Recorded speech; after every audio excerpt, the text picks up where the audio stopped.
నమస్తే, నేను మీ జర్నలిస్ట్ శంకర్ని. ఇవాళ ఒక స్పెషల్ ఇంటర్వ్యూ చేయబోతా ఉన్నాం. ఇవాళ సుప్రీంకోర్టులో ఎమ్మెల్యేల ఫిరాయింపుకు సంబంధించి ఒక వాదోపవాదనలు జరిగినాయి. సుప్రీంకోర్టు చాలా సీరియస్గా తీసుకున్నటువంటి ఈ కేసుని ఇవాళ విచారణ స్టార్ట్ చేసింది. అయితే గతంలో పలుసార్లు వాయిదా పడ్డటువంటి ఈ కేసు ఇవాళ ఫైనల్ హియరింగ్ అని చెప్పే అవకాశం ఉంటుండే. బట్ కానీ ఎవరైతే పిటిషన్ వేసారో పిటిషన్ తరపు వాళ్ళు వాదనలు ఇవాళ పూర్తి స్థాయిలో వినిపించారు. దాదాపు 1.5-2 గంటల పాటు వాదనలు వినిపించారు. సుదీర్ఘ వాదనలు జరిగినాయి. అయితే ఈ వాదనల తర్వాత ఈ కేసులో ఏదైతే 10 మంది ఎమ్మెల్యేలు బీఆర్ఎస్ పార్టీ నుంచి కాంగ్రెస్ పార్టీలోకి జాయిన్ అయిపోయారో ఆ 10 మంది ఎమ్మెల్యేల మీద వేటు తప్పదా అనేటువంటి అనుమానాలు బలపడతా ఉన్నాయి. సుప్రీంకోర్టు కూడా చాలా సీరియస్గా ఉంది. స్పీకర్ వ్యవహారంలో కూడా స్పీకర్కి దాదాపు 3 సార్లు నోటీసులు జారీ చేసింది సుప్రీంకోర్టు. ఒకసారి హైకోర్టు రిజిస్ట్రీ నుంచి, ఇంకొకసారి సుప్రీంకోర్టు నేరుగా, ఇంకొకసారి పిటిషన్ తరఫున 3 సార్లు నోటీసులు జారీ చేసింది. చివరికి వారు 22 తారీఖే కౌంటర్ పిటిషన్లు దాఖలు చేయాల్సి ఉండే. బట్ కానీ ఆయన స్పీకర్ తరఫున ఈరోజు ఉదయం నిన్న సాయంత్రం కౌంటర్ పిటిషన్లు దాఖలు చేశారు. ఆ విషయము ఇవాళ ఉదయం తెలిసింది. అయితే ఇవాళ అసలు కోర్టులో ఏం జరిగింది, సుప్రీంకోర్టులో ఇవాళ తెలంగాణలో కాంగ్రెస్ పార్టీలో చేరినటువంటి 10 మంది ఎమ్మెల్యేలకు సంబంధించి సుప్రీంకోర్టులో ఏం జరిగింది, బీఆర్ఎస్ పార్టీ తరఫున వాదనలు వినిపిస్తున్నటువంటి రికార్డ్ ఆన్ అడ్వకేట్ లెక్క ఉన్నటువంటి ఈ వాదనలు, బీఆర్ఎస్ తరఫున వాదనలు వినిపిస్తున్నటువంటి న్యాయవాది మన మోహిత్ రావు గారు మనతో పాటు ఇవాళ లైవ్లో ఉన్నారు. వారిని అడిగి అసలు సుప్రీంకోర్టులో ఏం జరిగిందో తెలుసుకునేటువంటి ప్రయత్నం చేద్దాం. నమస్తే మోహిత్ గారు. నమస్తే అండి. ఇవాళ సుప్రీంకోర్టులో చాలా ఉత్కంఠభరితంగా వాదనలు జరిగినట్టుగా కనపడతా ఉన్నది. ఎమ్మెల్యేల ఫిరాయింపు కేసులో అసలు ఏం జరిగింది, ఐటమ్ నెంబర్ 1గానే తీసుకున్నారా, ఇప్పటికే పలుసార్లు వాయిదా పడుతూ వచ్చింది, ఈరోజు ఏం జరిగింది అనేది ఒకసారి పిన్ టు పిన్ చెప్పేటువంటి ప్రయత్నం ఏమైనా చేస్తారా? ఎస్ అండి, ఈ రోజు ఎమ్మెల్యే డిస్క్వాలిఫికేషన్ కేసు సుప్రీంకోర్టులో లిస్ట్ అయింది. కోర్టు నెంబర్ 2లో జస్టిస్ గవాయ్ గారు, జస్టిస్ మాసి గారి ధర్మస్థానం ముందు కేసు రావడం జరిగింది. ఈరోజు ఐటమ్ నెంబర్ 18 ఉన్నప్పటికీ దాంట్లో కాజ్ లిస్ట్ లో సీరియల్ నెంబర్ 1గా తీసుకుంటామని లాస్ట్ ఆర్డర్ లో కూడా చెప్పారు. సో 3-4 టైమ్స్ నుంచి స్పీకర్ వాళ్ళ తరఫున డ్రాగ్ ఆన్ చేయడం అయింది కేసుని. సో ఫైనల్ గా జస్టిస్ గవాయ్ గారు ఏం చెప్పారంటే, no finally we will hear this matter. ఇది ఆపరేషన్ సక్సెస్ పేషెంట్ ఫెయిల్ లా ఉండొద్దు. సో దానిలాగా మహారాష్ట్ర తరహాలో ఎన్నికల పీరియడ్ అంతా అయిపోయినాక జడ్జిమెంట్ పాస్ చేసి మేమేం చేయలేము అనేటట్టు ఉండొద్దు. సరే అన్ని కరెక్టే, అందరు కరెక్టే పాస్ చేశారని లాస్ట్ కి ఆపరేషన్ సక్సెస్ అయింది, పేషెంట్ చనిపోయిండు అనే తరహాలు ఉండొద్దు. జడ్జిమెంట్స్ కి వాల్యూ ఉండాలి అండ్ డెమోక్రసీని కాపాడాలని జస్టిస్ గవాయ్ గారి వ్యూ ఉండడం జరిగింది. సో దాని మేరకు లాస్ట్ టైమే క్లియర్ గా వాళ్ళ రెస్పాండెంట్స్ అబ్జెక్షన్ తీసుకున్నారు. మీరు నోటీస్ ఇవ్వలేదు, ఫార్మల్ నోటీస్ ఇవ్వలేదు అంటారు. ఫస్ట్ డే రోజు స్పీకర్ తరఫున సీనియర్ న్యాయవాది, ప్రభుత్వం తరఫున సీనియర్ న్యాయవాది వచ్చారు. ఆ రోజు వచ్చి మేము అపేర్ అవుతున్నాం స్పీకర్ కి అని చెప్పడం జరిగింది. దాని నెక్స్ట్ రోజు మళ్ళీ వచ్చి లేదు మేము అపేర్ అవుతలేము, ఈసారి మాకు ఇన్స్ట్రక్షన్స్ లేవు అన్నారు. దాని తర్వాత 3వసారి వచ్చి లేదు మాకు అసలు ఫార్మల్ నోటీసెస్ ఇవ్వలే, మేము ఎట్లా కౌంటర్ ఫైల్ చేస్తామని అన్నారు. సో ఈ విధంగా వాళ్ళు మూడవసారి వచ్చినప్పుడు ముఖిల్ రోహిత్ తో పాటు అభిషేక్ సింఘ్వి కూడా వచ్చారు కదా. అభిషేక్ సింఘ్వి గారు ఫస్ట్ టైం వచ్చారు. ఆ రోజు ఏమన్నారంటే, మాకు అసలు నోటీస్ సర్వ్ కాలేదు, మేము కౌంటర్ ఎలా చేస్తామని హైపర్ టెక్నికల్ పాయింట్ పట్టుకున్నారు. సో దాని మీద జస్టిస్ గవాయ్ గారు క్లియర్ గా ఆర్డర్ లోనే మీరు చూస్తే 2 పేజెస్ ఆర్డర్ క్లియర్ గా రాశారు. మేము ఫస్ట్ టైం మీరు వచ్చారు, మేము ఆర్డర్ లో రికార్డ్ చేయలేదు, as a normal course of matter మేము రికార్డ్ చేయలేదు, కానీ మాకు అన్ని గుర్తున్నాయి ఎప్పుడెప్పుడు ఏమేం జరిగాయి ఈ కేసులో. ఫస్ట్ టైం ముకుల్ రోహిత్ గారు వచ్చారు, వచ్చి మేము అపేర్ అవుతున్నాం అని చెప్పారు. తర్వాత వచ్చి మేము అపేర్ కావట్లేదు, మాకు ఇన్స్ట్రక్షన్స్ లేవన్నారు. రీజనబుల్ టైం అంటే ఎంతో చెప్పాలంటే. తర్వాత సింఘ్వి గారు వచ్చి ఇప్పుడు హైపర్ టెక్నికల్ గ్రౌండ్ తీసుకున్నారు, ఇట్లా మాకు ఎవరికి నోటీసులు ఇవ్వలేదని. Though it is hyper technical, we just want to pass our orders because somebody on the later date should not complain against us that we have violated the principles of natural justice and అంటూ order pass చేశారు. So వాళ్ళు దాంట్లో స్పష్టం చేయడం జరిగింది last order లో, ఇది hyper technical ground అయినా కూడా రేపు పొద్దున జడ్జి గారు ఒక ఆర్డర్ పాస్ చేసిన తర్వాత మమ్మల్ని వినలే అని ఎవరు కంప్లైంట్ చేయొద్దు కాబట్టి ఈ టైం ఇస్తున్నాం. వారం కాదు 4 వారాలు టైం ఇచ్చారు వాళ్ళు అప్పుడు. సో ఈ 4 వారాల టైం ఇచ్చినా కూడా ఈ రోజు హియరింగ్ ఉంటే నిన్న సాయంత్రం 5:30కి సెక్రటరీ ఫైల్ చేస్తారు, స్పీకర్ ఫైల్ చేయరు. అంటే లేట్ ఈవినింగ్ జనరల్ గా సుప్రీంకోర్టు ఎట్లుంటుందండి, 1 డే బిఫోర్ 11 o'clock అంటే బిఫోర్ ఫైల్ చేస్తే రికార్డు మీదకి వస్తుంది.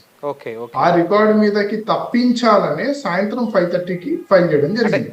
అంటే ఈ ఈ విషయంలో కూడా కౌంటర్ దాఖలు చేసేటువంటి విషయంలో కూడా కాస్త లాజికల్ గా ఎట్టి పరిస్థితుల్లో ఇది ముందుకు రావద్దన్నటువంటి విధంగా కౌంటర్ దాఖలు చేశారు అనుకోవచ్చా? కరెక్ట్.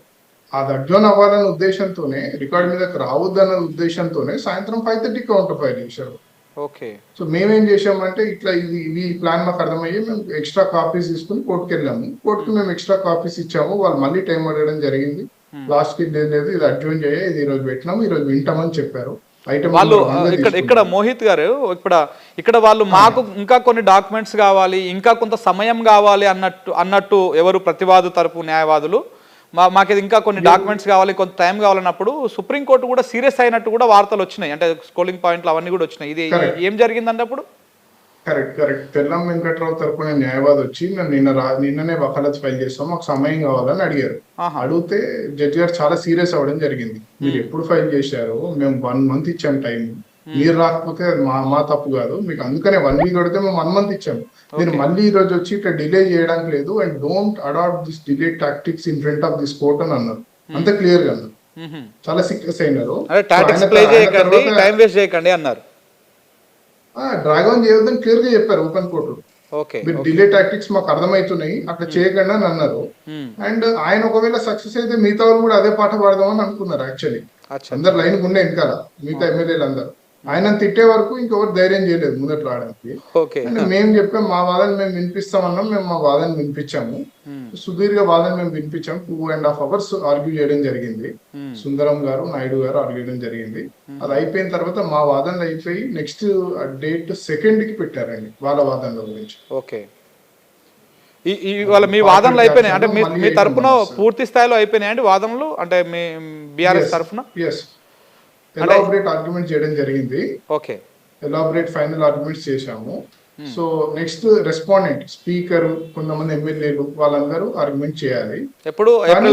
ఈ రోజు April 2. ఎందుకంటే రేపటికే జడ్జి గారు పెడతా అన్నారు, కానీ రేపు ఒక స్పెషల్ బెంచ్ ఉంది, స్పెషల్ మ్యాటర్ ఉంది. సో థర్స్డే పెట్టమంటేనేమో ముఖ్యమంత్రి గారికి వీలు కాదని చెప్పారు. సో ఫ్రైడే మళ్ళీ మిస్లీనియస్ డే అవుతుంది, ఫ్రెష్ మ్యాటర్స్ వస్తాయి. మండే హాలిడే, ఈద్ ఉండడం వల్ల. సో ట్యూస్డే మిస్లీనియస్ డే అవుతుంది, ఫ్రెష్ మ్యాటర్స్ మళ్ళీ. అందుకనే వెనస్డేకి పెట్టారు. నెక్స్ట్ నియరెస్ట్ డేట్ వెనస్డేకి పెట్టారు. వెనస్డే ఐటమ్ 1 అండి, మళ్ళీ ఐటమ్ 1 కిందకి వస్తుంది. అసలు ఏం జరిగింది ఇవాళ మీకు స్టార్టింగ్ నుంచి? మీరు వాదనలు ఏమేమి వాదనలు వినిపించారు బీఆర్ఎస్ తరఫున? ఏ రకంగా అందులో కొన్ని లాజికల్ పాయింట్లు కూడా కొన్ని జస్టిస్ గవాయ్ గారు కూడా మేము కూడా కొంత అబ్జర్వ్ చేసినాము. ఆ లెక్క ప్రకారం అయితే మేమే వీళ్ళ మీద అనర్హత వేటు వేయొచ్చు అన్నటువంటి విధంగా కూడా కొన్ని కామెంట్లు వచ్చినాయి. అసలు ఏం జరిగిందో స్టార్టింగ్ నుంచి మీరు ఏమేమి వాదనలు వినిపించారో ఒకసారి చెప్పగలరా? సో నేను ఒక డిఫరెంట్ పాయింట్ ఆఫ్ వ్యూలో పెడతా అండి.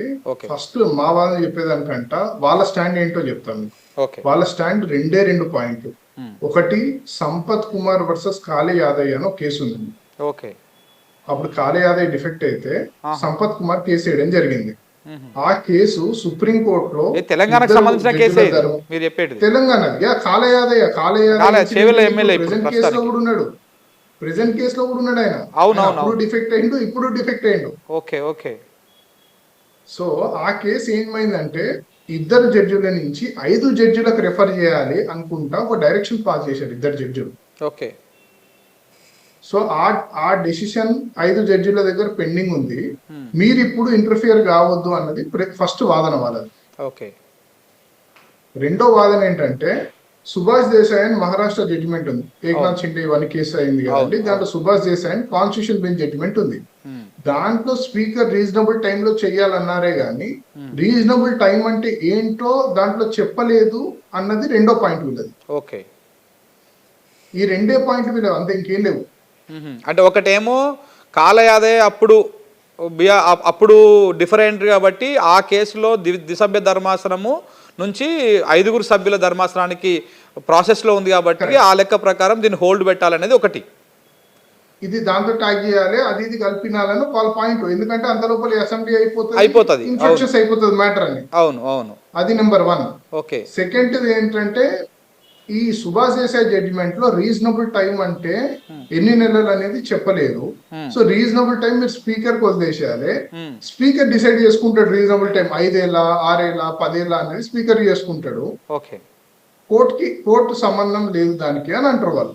ఓకే, ఈ 2 పాయింట్స్ బ్రాడ్ 2 పాయింట్స్ వాళ్ళకి. ఓకే. సో ఇప్పుడు నేను మీకు స్టార్టింగ్ నుంచి ఈ డిబేట్ లో మీకు కూడా యూస్ఫుల్ అవుతుందండి. స్టార్టింగ్ అంటే ఇవాళ ఎగ్జాక్ట్ గా ఇవాళ ఏం జరిగింది అంటే మీరు ఏ రకమైనటువంటి వాదన వినిపించారు చెప్పండి. అంటే ఇప్పటిదాకా మీరు చెప్పింది అంటే వాళ్ళు ఏ పాయింట్ తీసుకున్నారు, ఏ లూప్ హోల్స్ పట్టుకొని వాళ్ళు కేసును డ్రాగ్ చేద్దామని చూశారని చెప్పారు ఇంతసేపు. అసలు మీరు ఏం వాదించారు? ఆర్యమ సుందరం గారు చాలా సేపు వాదించారు. ఆల్మోస్ట్ ఆయన గంటన్నర సేపు ఆయన వాదనలు వినిపించారు. చాలా అగ్రెసివ్ గా కూడా మాట్లాడారు. చాలా లాజికల్ పాయింట్లు, కొన్ని తీర్పులను, కొన్ని జడ్జిమెంట్లు అన్నింటిని కూడా చదివి వినిపించారు. అసలు ఏం మాట్లాడారని చెప్పండి ఒకసారి. కరెక్ట్. సో ఈ రోజు మేము టోటల్ ఈ డిఫెక్షన్ లా పైన టోటల్ జడ్జిమెంట్, టోటల్ ఆర్గ్యుమెంట్ చేయడం జరిగింది. ఆ జడ్జిమెంట్స్ అన్ని చూపించాం కోర్టుకి. మేము కంపైలేషన్ తయారు చేసి ఇవ్వడం జరిగింది. సో దీంట్లో యాంటీ డిఫెక్షన్ లాలో ఫస్ట్ జడ్జిమెంట్ వచ్చేసి కీ హోటో హోలాహాన్ అన్న జడ్జిమెంట్ ఉందండి. అది మణిపూర్ అసెంబ్లీ నుంచి వచ్చింది. ఓకే. సో అసలు ఈ డిఫెక్షన్ బిల్ కరెక్టా కాదా అని ఛాలెంజ్ సుప్రీంకోర్టులో 5 జడ్జిల ముందటికి వచ్చింది. వచ్చినప్పుడు దీనిలో పారా నెంబర్ 6 ఉంటదండి. 10th షెడ్యూల్ లో పారా నెంబర్ 6 ఉంటది. పారా నెంబర్ 6 ఏమంటది అంటే ఏ కోర్టులు గానీ ఈ స్పీకర్ డెసిషన్ లో ఇంటర్ఫియర్ కావద్దు అని అంటారు. కానీ ఎక్సెప్షనల్స్ ఏంటంటే ఇప్పుడు వయలేషన్ ఆఫ్ కాన్స్టిట్యూషనల్ మ్యాండేట్ అంటే ఫర్ ఎగ్జాంపుల్ కాన్స్టిట్యూషన్ ఒకటి చెప్తుంది, స్పీకర్ ఇంకో డెసిషన్ ఇచ్చాడు, రాజ్యాంగానికి విరుద్ధంగా పోయినప్పుడు ఎగ్జాక్ట్లీ అది దానికి జ్యుడిషియల్ రివ్యూ ఉంటది. Second thing mala fide. ఆ జ్యుడిషియల్ రివ్యూ ఎవరు చేస్తారండి? జ్యుడిషియల్ రివ్యూ హైకోర్టు చేయాలి. Okay. First court would be high court. Okay. ఇప్పుడు స్పీకర్ డిటర్మైన్ చేసేది ఒక షెడ్యూల్ అండి. ఓకే. ఇప్పుడు ఒక ట్రిబ్యునల్ ఇది అంతే. 10th షెడ్యూల్ లో దిస్ ఇస్ ఎ ట్రిబ్యునల్. ఇప్పుడు for example company law tribunal ఉంది NCLT, లేకపోతే నేషనల్ గ్రీన్ ట్రిబ్యునల్ ఉంది NGT.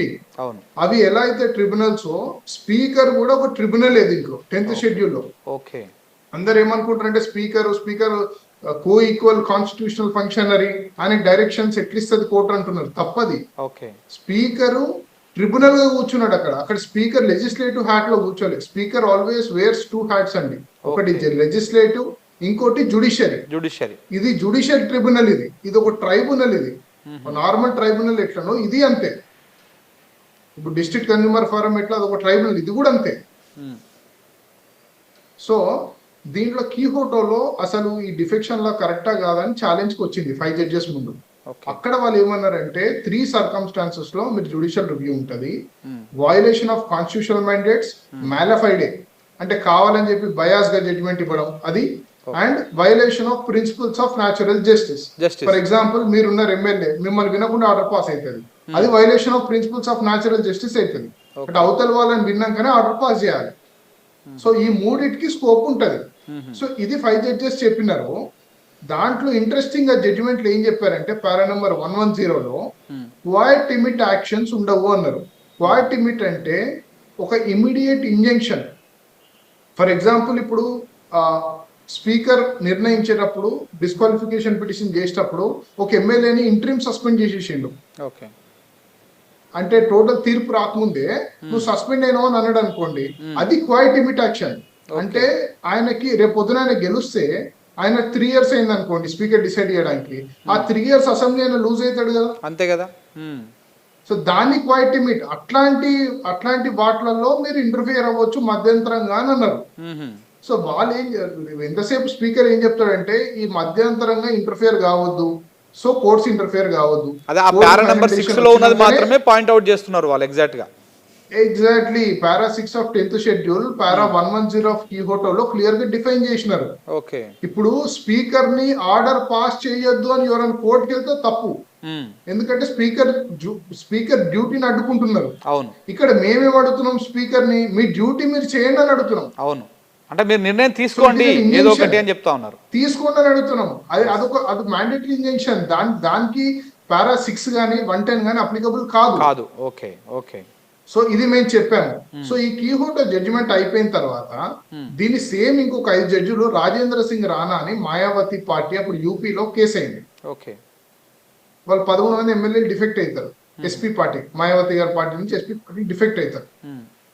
అప్పుడు కాన్స్టిట్యూషన్ బెంచ్ ఏం చెప్తుందంటే వాళ్ళు అట్లనే కొనసాగుతారు, కొంతమంది మంత్రులు కూడా అవుతారు.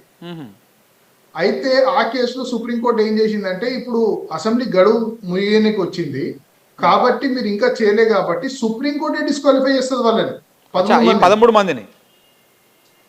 మందిని రాజేంద్ర సింగ్ రాణా కేసులో సుప్రీంకోర్టే డిస్క్వాలిఫై చేసింది. అయితే ఈ పాయింట్ లేవనెత్తినప్పుడే అయితే వీళ్ళని కూడా డిస్క్వాలిఫై చేసే అవకాశం ఉంటది కదా అన్నటువంటి మాట మాట్లాడారు కదా జడ్జి గారు. ఉంటది కానీ అది ఎప్పుడంటే అసెంబ్లీ ఎండింగ్ వస్తాయి. ఫర్ ఎగ్జాంపుల్ మనది కూడా 4.5 years అయిపోయింది అనుకోండి, ఓకే, అప్పుడు అసెంబ్లీ ఎండ్కి వచ్చినప్పుడు కోర్టే చేస్తుంది. అంటే ఆర్డినరీ సర్కమ్స్టాన్సెస్ లో కోర్ట్ చేయొద్దు, కానీ ఎక్స్ట్రాడినరీ సర్కమ్స్టాన్సెస్ అంటే అసెంబ్లీ ఇంకొక 6 నెలలే ఉంది, 3 నెలలే ఉంది, అప్పుడు చేస్తుంది కోర్టు. ఎందుకంటే మళ్ళీ అసెంబ్లీ స్పీకర్ దగ్గర పోతే స్పీకర్ 3 months టైం పాస్ చేస్తాడు, చెయ్యడు. అందుకనే అప్పుడు కోర్టు చేస్తుంది. సో అట్లాంటి ఇన్స్టెన్సెస్ కూడా చాలా ఉన్నాయండి, కోర్ట్ చేసిన ఇన్స్టెన్సెస్. సో రానాలు ఇంకోటి ఏం చెప్పారంటే స్పీకర్ తన డిస్క్వాలిఫికేషన్ పిటిషన్ డెసిషన్ తీసుకోకపోవడము వైలేషన్ ఆఫ్ కాన్స్టిట్యూషనల్ మ్యాండేట్ అని చెప్పినారు. సో మనకి 3 సర్కమ్స్టాన్సెస్ లో 1 సర్కమ్స్టాన్స్ లో ఫిక్స్ అయింది ఇది. స్పీకర్ నిర్ణయం తీసుకోకపోవడం కూడా రాజ్యాంగ విరుద్ధం. అదే రాజ్యాంగ విరుద్ధం, ఓకే, విరుద్ధం. అప్పుడు కోర్టు ఇంటర్ఫియర్ అవ్వచ్చు. రాజ్యాంగ విరుద్ధంగా ఏది చేసినా కోర్టు ఇంటర్ఫియర్ అవ్వచ్చు. అయితే ఇక్కడ ఇంకొక పాయింట్ వాళ్ళు లేవనెత్తారు. అంటే స్పీకర్ గారికి ఆ నిర్ణయం తీసుకునేటువంటి సమయం కూడా ఇవ్వలేదు. ఎవరైతే పిటిషన్ వేశారో వాళ్ళు బీఆర్ఎస్ తరఫున ఫస్ట్ దానం నాగేందర్ మీద పిటిషన్ వేసిర్రు. దానం నాగేందర్ మీద పిటిషన్ వేసి కనీసం 15 రోజుల సమయం ఇవ్వకుండానే కోర్టుకు పోయిర్రు అనేటువంటి వాదన కూడా వారు వినిపిస్తూ ఉన్నారు కదా. వినిపించారు. దానికి సమాధానం ఏంటంటే 15th March రోజు పాడి కౌశిక్ రెడ్డి గారు డిస్క్వాలిఫికేషన్ పిటిషన్ ఫైల్ చేశారు దానం నాగేందర్ గారి మీద. ఫైల్ చేసిన తర్వాత వివేకానంద్ గారు 2nd April ఒకటి, 8th April ఒకటి ఫైల్ చేశారు. కడియం శ్రీహరి, తెల్లం వెంకట్రావు మీద 20 రోజులైనా నోటీస్ ఇవ్వకపోవడంతో అప్పుడు రిట్ పిటిషన్ ఫైల్ చేశారు పాడి కౌశిక్ రెడ్డి గారు. దాని తర్వాత వివేకానంద గారు ఇంకో రిట్ పిటిషన్ ఫైల్ చేసినారు. అంటే ఎన్ని రోజుల లోపు వీళ్ళకి నోటీసులు ఇవ్వాలనే 7 రోజులలో స్పీకర్ నోటీస్ ఇవ్వాలి. అది తెలంగాణ డిఫెక్షన్ రూల్స్ లో సెక్రటరీ మన assembly rules Telangana defection rules అని ఉంటాయి. ఆ డిఫెక్షన్ రూల్స్ లో రూల్ నెంబర్ 7 ప్రకారం 7 రోజుల లోపల నోటీస్ ఇవ్వాలి. ఆయనకి అందుకునే డిస్క్వాలిఫికేషన్ పిటిషన్ అందుకునే 7 రోజుల లోపల, 7 రోజులు కాదండి, డిస్క్వాలిఫికేషన్ పిటిషన్ అందుకున్నాక ఆయన ఇమ్మీడియట్ గా నోటీస్ ఇవ్వాలి. నోటీస్ ఇచ్చి నోటీస్ 7 రోజుల లోపల రిప్లై ఇవ్వమని చెప్పాలి. అంటే పిటిషన్ వచ్చిన వెంటనే వాళ్ళకు నోటీసులు సర్వ్ చేయాలి. ఒక 7 days లోపల మీరు మాకు రిప్లై ఇవ్వండి అని చెప్పేసి ఆదేశాలు ఇవ్వాలి. కరెక్ట్. ఓకే. సో March 24 లో డిస్క్వాలిఫికేషన్ పిటిషన్ ఫైల్ అయితే January 25 లో నోటీస్ ఇచ్చారండి. జూన్ కూడా ఎట్లా ఇచ్చారో చెప్తా చూడండి. No January 2025. మొన్న అంటే almost January 2025 because 15th no అండి, హియర్ ఇంట్రెస్టింగ్ పాయింట్ ఒకటి, 15th January మేము SLP ఫైల్ చేసినాము. అవును, 16th January నోటీస్ ఇచ్చిన అంటున్నారు. దీని ప్రకారం ఎస్ఎల్పి ఫైల్ చేయకపోతే అసలు నోటీస్ ఇవ్వకపోదురు వాళ్ళు ఈ లెక్కన. ఎగ్జాక్ట్లీ. ఓకే. ఇంకొక పాయింట్, నోటీసులలో ఎక్కడ కూడా కాపీ పాడి కౌశిక్ రెడ్డి గారికి కానీ వివేకానంద గారికి కానీ మిగతా 7 మంది అసెంబ్లీ ఎమ్మెల్యేలకు ఎవరైతే పిటిషన్ ఫైల్ చేశారో వాళ్ళు ఎవరికి ఇప్పటి వరకు కాపీ మార్క్ కాలే. అండ్ రూల్ 7(3)(b) ప్రకారం లీడర్ ఆఫ్ ది పార్టీ కూడా నోటీస్ ఇవ్వాలి. Okay. Leader of the party KCR గారు, ఆయన కూడా నోటీస్ ఇవ్వాలి. ఇప్పుడు ఎవరైతే పిటిషన్ వేసారో వాళ్ళ తరపున ఆ పార్టీ లీడర్ కూడా ఇవ్వాలన్నమాట నోటీసు. ఇవ్వాలి. ఎందుకు ఇవ్వాలంటే అదొక చెక్ అండ్ బ్యాలెన్స్. ఎందుకు ఇవ్వాలంటే ఫర్ ఎగ్జాంపుల్ ఇప్పుడు ఎమ్మెల్యే ఒక ఆయన కొల్యూడ్ అయిపోయింది అనుకోండి, ఫర్ ఎగ్జాంపుల్ చెప్తాను హైపోథెటికల్ గా. ఓకే. ఒక ఎమ్మెల్యే ఎవరైతే డిస్క్వాలిఫికేషన్ పిటిషన్ ఫైల్ చేసిండో ఆయన కొల్యూడ్ అయిపోయింది అదర్ సైడ్ తో. అప్పుడు ఆయనకి ఇష్టం వచ్చిందంతా చెప్తాడు కదా ట్రిబ్యునల్ లో. అవును. ఆ చెక్ అండ్ బ్యాలెన్స్ ఉండాలి. లీడర్ కి తెలిసి అంతా జరగాలని లీడర్ కి కూడా నోటీస్ ఇవ్వాలి. సెకండరీ నోటీస్ కింద ఇంకొక నోటీస్ ఇచ్చి ఉండాలి.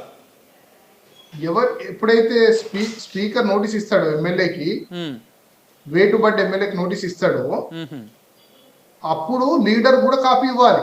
ఓకే, అర్థమైంది. ఇక్కడ ఇవ్వలేదు మరి ఏ నోటీస్ లో కూడా ఇవ్వలేదు ఇప్పటి వరకు. అంటే ఇక్కడ స్పీకర్ గారు ఇటు లీడర్ ఆఫ్ పార్టీకి ఇవ్వలేదు, ఎట్ ద సేమ్ టైము ఎప్పుడు మార్చిలో వీళ్ళు పిటిషన్ వేస్తే నోటీసు జనవరిలో ఇచ్చిర్రు. అంటే మీరు స్పెషల్ లీవ్ పిటిషన్ ఏదైతే సుప్రీంకోర్టులో దాఖలు చేసిరో అప్పుడు ఆ దాఖలు చేసిన తెల్లారి రోజు తప్ప అప్పటిదాకా ఇవ్వలే అనమాట. ఆల్మోస్ట్ 8-9 నెలలు నోటీసే ఇవ్వలేదు. మరి వాళ్ళకి నైతికంగా మాట్లాడారా? ఓకే, 20 రోజులలో కోర్టుకి వెళ్ళారని. సరే, ఏ కోర్టు అన్న ఆర్డర్ స్టే చేసిందా మిమ్మల్ని మీరు ముందటికి వెళ్ళొద్దు, మిమ్మల్ని డిసైడ్ చేయొద్దని ఏ కోర్టు అని అన్నదా? ఇక్కడ ఇంకొక అంశం కూడా అండి, సింగిల్ బెంచ్ కోర్టు మన Telangana high court single bench court ఏదైతే ఒక ఆర్డర్స్ పాస్ చేసిందో మీరు పర్టికులర్ టైం లోపల మీరు వాళ్ళకు నోటీసులు ఇవ్వండి, టైం ఫిక్స్ చేయండి అని చెప్పేసి ఆ దాని మీద కూడా వాదనలు జరిగినట్టుగా విన్నాం మనం. ఏం జరిగింది అసలు? వాదనలు జరిగాయి. సుప్రీంకోర్టు ఆ single judge order perfect order అని చెప్పడం జరిగింది. 4 వారాలలో సింగిల్ జడ్జి ఏమన్నాడు, 4 వారాలలో మీరు షెడ్యూల్ ఏమని చెప్పిండు అంతే. ఓకే, షెడ్యూల్ కి 4 వీక్స్, డిసైడ్ చేయడానికి 4 వీక్స్ కాదు. అసలు నేను అగ్రీ అవ్వాలి, సెక్రటరీ ఎట్లా అగ్రీ అవుతాడు, సెక్రటరీ ఎట్లా అప్పీల్ ఫైల్ చేస్తాడు అని కూడా మేము వాదన వినిపించాము. వినిపించినాక డివిజన్ బెంచ్ ఆర్డర్ చూసి డివిజన్ బెంచ్ ఉట్టి రీజనబుల్ టైం అంటది, కేశవ్ మేఘా చంద్ర కరెక్ట్ లా కాదంటది. ఇవన్నీ చూపించగానే సుప్రీంకోర్టు డైరెక్ట్ గా బెంచ్ మీద అన్నారు ఇది తప్పుడు ఆర్డర్ అని, ఇది కరెక్ట్ గా లేదు ఆర్డర్ అని అన్నారు. అప్పుడు మేము లా అంతా చూపించాము. లా అంతా అయిపోయిన తర్వాత సంపత్ కుమార్ రెఫరెన్స్, నెక్స్ట్ కేశం మేఘా చంద్రాలు ఏమన్నారు, కేశం మేఘా చంద్రాలో 3 నెలల లోపల చేయాలి అని చెప్పి క్లియర్ గా డైరెక్షన్స్ ఇచ్చారు. ఓకే, కేశం మేఘా చంద్రలో జడ్జు, ఆ 2 జడ్జిలలో రెఫర్ చేసిన జడ్జి ఇద్దరు ఒకలే. ఆ జడ్జి ఏమన్నారంటే మాకు రాజేంద్ర సింగ్ రాణా అనే జడ్జిమెంట్ మాకు చూపించలేదు ఆర్డర్ రెఫరెన్స్ పాస్ చేసినప్పుడు, మేము అందుకనే జడ్జిమెంట్ ఇచ్చాము. ఆ జడ్జిమెంట్ కనుక మనకు చూపించుంటే మేము అసలు రెఫర్ చేసే వాళ్ళమే కాదు, ఆ జడ్జిమెంట్ అంతా క్లియర్ గా ఉంది అని. ఏది సంపత్ కుమార్ వేసినటువంటి పిటిషన్ మీద ఈ జడ్జిమెంట్ చూపించలేదు, వాళ్ళు చూపించుంటే అసలు దీన్ని రిఫర్ చేయకపోదు అని చెప్పారు. ఓకే ఓకే, అది కేశవ్ మేఘా చంద్రలో చెప్పినారు, క్లారిఫై చేసినారు. అయిపోయినాక సుభాష్ దేశాయ్ అని లేటెస్ట్ గా మహారాష్ట్ర జడ్జిమెంట్ ఉంది. సో దాంట్లో ఏమైందంటే దాంట్లో వేసిన రిట్ పిటిషన్స్ వేరే, దాంట్లో ఎక్కడ కూడా రీజనబుల్ టైము 3 నెలలు కరెక్టా కాదని చెప్పి ఎవరు అడగలేదు. ఓకే, అది ఎందుకు ఫైల్ చేశారంటే ఏకనాథ్ షిండే ఫ్యాక్షన్ కరెక్టా, ఉద్ధవ్ ఠాక్రే ఫ్యాక్షన్ కరెక్టా అని ఫైల్ చేసినారు వాళ్ళు. అవును అవును, కోర్టుకి ఇచ్చే డైరెక్షన్ ఉందా, పవర్ ఉందా లేదా అని ఫైల్ చేశారు తప్పితే 3 మంత్స్ కరెక్టా కాదా, కోర్టు 3 మంత్స్ లో చేయమని చెప్పొచ్చా అన్నది ఎక్కడ కూడా అది క్వశ్చన్, రెఫరెన్స్ క్వశ్చన్ కాదు, వీళ్ళ ప్రేయర్ కాదు. ఓకే, సో జస్ట్ కంక్లూజన్ దగ్గర పాసింగ్ రెఫరెన్స్ లో రీజనబుల్ టైంలో చేయాలి స్పీకర్ అని అన్నారు. ఓకే, సో ఇది 3 మంత్స్ గురించి దీనికి దానికి సంబంధం లేదు. సరే, ఇంకొక ఇన్సిడెంటల్ గా ఒక ఇంట్రెస్టింగ్ పాయింట్ చెప్తాను. సుభాష్ చేసే జడ్జిమెంట్ అయినాక స్పీకర్ మళ్ళీ చేయడు రీజనబుల్ టైం అన్నాక కూడా. డిసైడ్ చేయకపోతే మళ్ళీ వీళ్ళు రిట్ ఫైల్ చేస్తారు, సునీల్ ప్రభు అండ్ జయంత్ పాటిల్. మళ్ళీ కోర్టుకు పోతారు, మళ్ళీ వీళ్ళు సుప్రీం కోర్టుకు పోతారు. సేమ్ జడ్జి సుభాష్ దేశాయ్లో జడ్జిమెంట్ పాస్ చేసిన సేమ్ జడ్జి మీరు 1 వీక్ లో షెడ్యూల్ పెట్టమని ఫస్ట్ రిట్ పిటిషన్ అంటారు, సెకండ్ రిట్ పిటిషన్ లో 2 నెలల లోపల మీరు తీర్పు ఇవ్వాలని చెప్పి 2వ రిట్ పిటిషన్ అంటారు. మరి ఇప్పుడు వాళ్ళ వాదన ఎట్లా కరెక్ట్ అవుతుంది? ఒక సైడ్ ఏమో వాళ్ళు జడ్జెసే చెప్పినారు 2 నెలల లోపల చేయమని.